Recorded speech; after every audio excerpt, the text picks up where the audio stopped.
Kuha ito sa loob ng isang tren sa Seoul Subway Line 5 sa South Korea. Isang lalaki ang nagbukas ng hawak niyang bote at isinaboy sa sahig.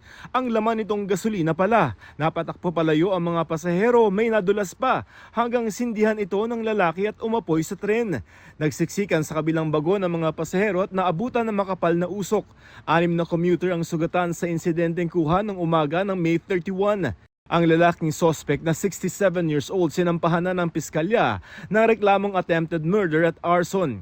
Anila, planado ng lalaki ang pagsunog kasunod ng hinarap niyang diborsyo. Nagdilim ang City of Light, animoy binagyo ang Paris, France dahil sa thunderstorm doon. Ang Eiffel Tower tila naburada sa kapal ng mga ulap at matinding buhos ng ulan. Kahit ang sesyon sa French Parliament saglit na nasuspinde. Je viens de le voir, Monsieur le Premier ministre. On m'avait dit que l'hémicycle était étanche, mais visiblement... Napatingala ang ilang mambabatas dahil may tulo raw mula sa kisame. May tagas nga raw pero agad namang naayos. Bukod sa Paris, naperwisyo rin ng thunderstorms ang iba pang lugar sa France. Ayon sa mga ulat, 2 ang nasawi at mahigit 100,000 bahay ang nawala ng kuryente.